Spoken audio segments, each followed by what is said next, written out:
How to keep your child healthy. The American Academy of Pediatrics recommends teaching kids to sneeze into a handkerchief or into their elbows to prevent the spread of germs. Eat well. A well-balanced diet is the best path to overall health. Some foods do slightly increase immunity, but there are no magic foods.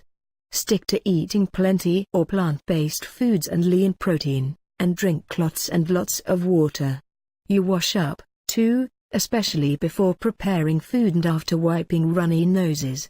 No need to pay extra for fancy antibacterial soaps. Any soap will remove germs from the skin surface. In fact, the FDA is phasing out many active antibacterial ingredients in soaps and washes. They say these ingredients may do more harm than good.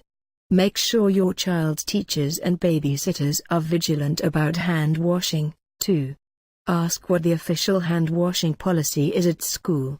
If it's less than satisfactory, don't be shy about requesting a change and reminding teachers that this protects their health, as well. Teach your child not to touch his eyes or nose. At any given moment, the unwashed human hand is covered with thousands of germs. When a child rubs his eyes or nose, he's depositing those germs directly onto his mucous membranes, where they're rapidly absorbed into the bloodstream. So in addition to having your child wash his hands frequently, remind him not to touch his eyes or rub his nose. Instead, teach him to use a tissue, or at least a clean sleeve, to dab at teary eyes or an itchy nose.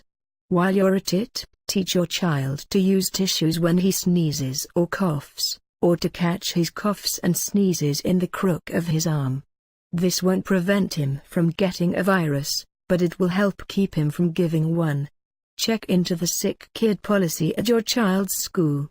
Make sure your child's school has a reasonable policy on keeping sick kids away from healthy ones. Most facilities require a child with a fever, the flu, an upper respiratory infection, vomiting, diarrhea, an eye infection, or a rash to stay home until these symptoms subside. If you notice obviously sick kids at your child's school on a regular basis, it's probably time to chat with a teacher or principal about enforcing the rules on sick kids more stringently. Of course, these kids were contagious before their symptoms showed up, but you still don't want them sneezing or coughing around your child. Make sure your child's vaccines are up to date. You can help protect your child from some viruses and bacteria simply by making sure his vaccinations are up to date and that he gets a yearly flu shot. Do what you can to boost your child's immunity naturally. Offer your child a variety of healthy foods so he gets the nutrients he needs. Make sure he gets plenty of sleep each night as well as lots of physical activity every day. To add some variety, a child can also drink milk after their first birthday. A 2-year-old should drink up to 2 8-ounce glasses of milk per day. You can also offer juice, in moderation. A child's brain is composed of 80% water, so staying hydrated is particularly important for optimal cognitive development. Teach your child to look at their urine to make sure it is more clear than yellow. If they spot yellow, then they should grab a glass of water. The child's records, but if it's not something your daycare does, advocate to make it happen.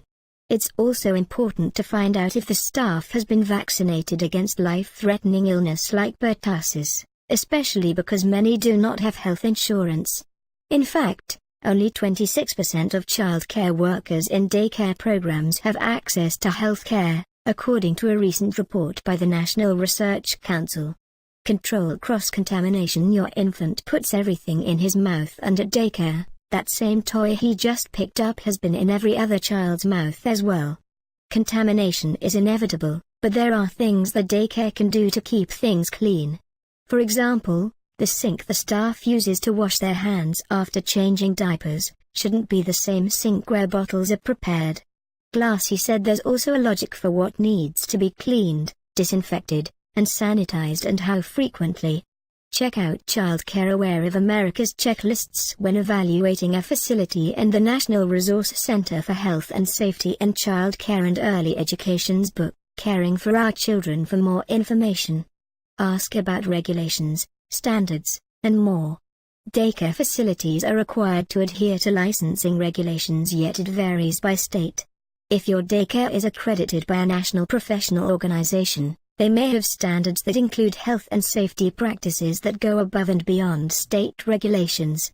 Be sure to ask the director what their policies are and if the staff have regular training and support. Glassy suggested parents find out if the daycare has a professional child care health consultant that meets with the staff on a regular basis. The consultant can teach the staff about health and safety. If you liked the video, subscribe to our channel for more awesome videos. Check the description below and thank you so much for watching.